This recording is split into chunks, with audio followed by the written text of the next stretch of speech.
Rooftop solar लगवाते वक्त हम अक्सर एक चीज सोच लेते हैं कि छत पे पैनल्स तो लगवा लिए, अब दिक्कत खत्म हो गई, बिजली का बिल तो अब आएगा ही नहीं। सच्ची नहीं। असल में सोलर सिस्टम सिर्फ पैनल तक सीमित नहीं होते, इसमें और भी कई सारे बहुत इंपॉर्टेंट कंपोनेंट्स होते हैं और आज हम उसी बारे में बात करेंगे। तो चलिए शुरू करते हैं। तो सबसे पहले बात करते हैं करंट की। सोलर पैनल्स जो बिजली बनाते हैं वो डीसी में होती है, यानी डायरेक्ट करंट। लेकिन हमारे घर में जो बिजली आती है वो तो एसी में होती है, एयर कंडीशनिंग नहीं, ऑल्टरनेट करंट। तो अगर आप डायरेक्टली अपने सोलर पैनल्स को अपने घर के अप्लायंसेस के साथ कनेक्ट करो तो क्या वो काम करेंगे? बिल्कुल भी नहीं। इसलिए आपको जरूरत पड़ती है एक इन्वर्टर की। इन्वर्टर का काम होता है डायरेक्ट करंट को ऑल्टरनेटिंग करंट में कन्वर्ट करना, ताकि आपके सोलर पैनल्स ने जो डीसी में बिजली प्रोड्यूस की है वो आपके घर के अप्लायंसेस को चलाने में यूज हो सके। तो आज हम बात करेंगे सोलर इन्वर्टर्स के 3 पॉपुलर टाइप्स के बारे में: string inverter, micro inverter and power optimizer. हम समझेंगे कि कैसे काम करते हैं ये तीनों, क्या फायदे नुकसान है, कौन सा आपके लिए बेस्ट है और क्या फर्क पड़ेगा डीसी लॉस का। अब सोलर इन्वर्टर्स के 3 पॉपुलर टाइप्स होते हैं: string inverters, micro inverters and power optimizer. सबसे पहले बात करते हैं स्ट्रिंग इन्वर्टर्स के बारे में। स्ट्रिंग इन्वर्टर्स में सोलर पैनल को एक स्ट्रिंग या कहो सीरीज में कनेक्ट किया जाता है। ये सभी पैनल्स मिलाकर डायरेक्ट करंट जनरेट करते हैं जो कि जाता है इन्वर्टर में, और ये इन्वर्टर डीसी को एसी में कन्वर्ट करता है जो हमारे घरों में यूज होता है। दूसरा इन्वर्टर का ऑप्शन है माइक्रो इन्वर्टर्स। इनमें हर सोलर पैनल के साथ साथ एक माइक्रो इन्वर्टर लगाया जाता है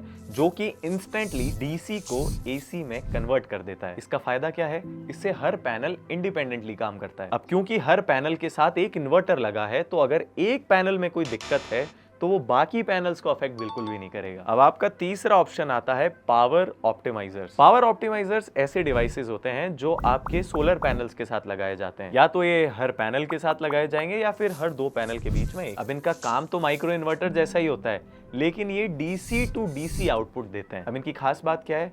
ये स्मार्टली हर पैनल की परफॉर्मेंस को अलग ट्रैक करते हैं। अब मान लो किसी पैनल में शेडिंग या फिर कहो डस्ट की वजह से ऑप्टिमम इलेक्ट्रिसिटी जनरेशन नहीं हो रहा है, तो ये एंश्योर करेंगे कि इसका जो इम्पैक्ट है वो बाकी पैनल्स पे ना पड़े। मतलब ज्यादा एफिशिएंट सिस्टम और हर पैनल का मैक्सिमम आउटपुट आपको मिलता है। लेकिन इनका काम सिर्फ करंट को ऑप्टिमाइज करना होता है, डीसी टू एसी का जो कन्वर्जन है वो काम ये नहीं करते हैं। वो काम तो स्ट्रिंग इन्वर्टर्स करते हैं जहां पे सारे ऑप्टिमाइजर्स का आउटपुट कन्वर्ट होता है। अब समझते हैं हर टाइप के इन्वर्टर के फायदे और नुकसान। सबसे पहले स्ट्रिंग इन्वर्टर्स। इनकी जो डिजाइन है वो ज्यादा रिलायबल और ज्यादा सिंपल होती है, इसलिए मोस्टली रूफटॉप पे आपको यही मिलेंगे। और इनका कॉस्ट भी माइक्रो इन्वर्टर्स और ऑप्टिमाइजर्स के कंपैरिजन में काफी कम होता है, इसलिए कॉस्ट एफिशिएंट ऑप्शन भी है। फिर आते हैं माइक्रो इन्वर्टर्स। माइक्रो इन्वर्टर्स में एक पैनल पे पड़ने वाली शैडो से दूसरे पैनल की जनरेशन पे कोई इंपैक्ट नहीं पड़ता। क्यों? क्योंकि हर पैनल के साथ एक अलग इन्वर्टर लगता है और इसी कारण से हर पैनल का प्रॉब्लम डिटेक्शन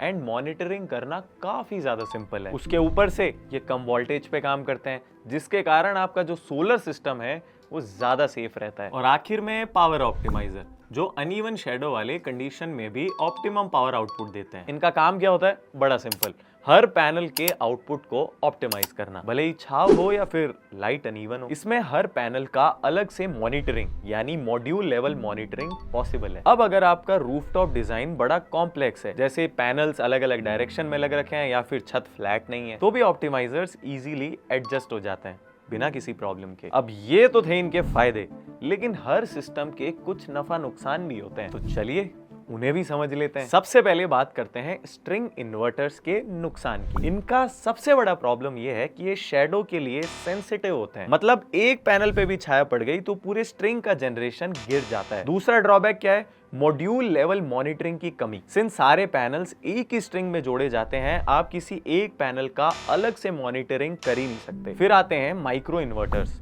जिसमें हर पैनल पे अलग से इन्वर्टर लगाया जाता है। अब इससे सिस्टम का ओवरऑल कॉस्ट जो है वो काफी ज्यादा बढ़ जाता है। जैसे एक माइक्रो इन्वर्टर अगर 10 से 15 हजार रुपए की रेंज में पड़ता है और मान लो आपके घर पे 10 पैनल्स लगे हुए हैं, तो सिर्फ इन्वर्टर का कॉस्ट ही 1 लाख रुपए तक पड़ सकता है। और साथ ही इसका जो इंस्टॉलेशन है वो भी थोड़ा कॉम्प्लेक्स हो जाता है, सिंस हर पैनल के साथ एक अलग से इन्वर्टर लगाया जाता है। और अब बात करते हैं पावर ऑप्टिमाइजर्स के ड्रॉबैक्स की। ऑप्टिमाइजर्स स्ट्रिंग इन्वर्टर से तो महंगे होते हैं, लेकिन माइक्रो इन्वर्टर से थोड़े सस्ते पड़ते हैं। कॉस्ट थोड़ी ज्यादा होती है और इंस्टॉलेशन भी माइक्रो इन्वर्टर्स की तरह ही थोड़ी डिटेल्ड प्लानिंग मांगता है, और फिर हर सिस्टम में डीसी लॉस का असर पड़ता है। अब शायद दिमाग में सवाल आए कि डीसी लॉस क्या होता है। अब जैसा कि हमें पता है कि सोलर पैनल्स डीसी या डायरेक्ट करंट में इलेक्ट्रिसिटी जनरेट करते हैं, और इसी इलेक्ट्रिसिटी को इन्वर्टर्स तक वायर्स के थ्रू ले जाया जाता है। अब करंट जब इन वायर्स से गुजरता है तो बीच में थोड़ा सा एनर्जी लॉस हो जाता है, और उसी को कहा जाता है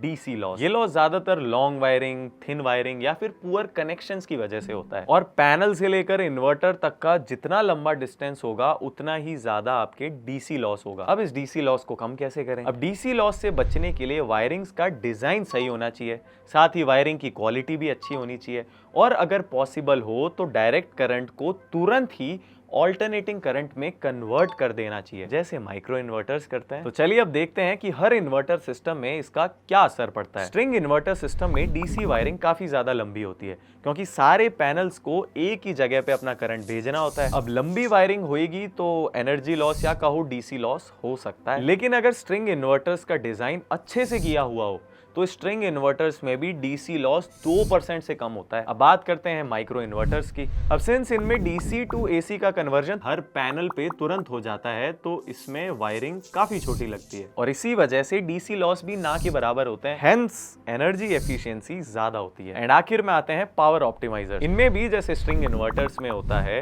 डीसी वायरिंग पैनल से इन्वर्टर तक होती है, इसलिए डीसी लॉस भी लगभग स्ट्रिंग इन्वर्टर्स जितना ही होता है। लेकिन अगर सिस्टम का डिजाइन ढंग से किया हुआ है तो ऑप्टिमाइजर्स में भी डीसी लॉस 2% से भी कम हो सकता है। अब जानते हैं डायोड्स के बारे में। सोलर पैनल्स में बाईपास डायोड्स लगाए जाते हैं, जो कि करंट के फ्लो को मेंटेन करते हैं, स्पेशली जब किसी पैनल पे छाव पड़े या फिर कोई फॉल्ट हो। इसका मतलब ये होता है कि पूरे सिस्टम का जो पावर जनरेशन है वो रुकता कभी भी नहीं है, और बाकी पैनल्स भी एफिशिएंटली काम करते हैं। लेकिन जैसे ये बाईपास डायोड्स एक्टिवेट होते हैं, जैसा कि इनके नाम से भी पता चलता है, ये पूरे पैनल्स के आउटपुट को बाईपास कर सकते हैं। वहीं माइक्रो इन्वर्टर्स एंड ऑप्टिमाइजर्स ये काम थोड़ा स्मार्टली करते हैं। अब आप इतनी सारी इंफॉर्मेशन को एक साथ देखकर शायद सोचो, अरे मुझे चक्कर आने लग गया अब। तो इसीलिए आपके लिए इन तीनों का कंपैरिजन एक टेबल में देखते हैं। तो इन तीनों सिस्टम्स के अपने कुछ फायदे हैं और अपने कुछ नुकसान हैं। अब अगर आपके पास एक सिंपल रूफटॉप है और आप एक कॉस्ट एफिशिएंट ऑप्शन ढूंढ रहे हो,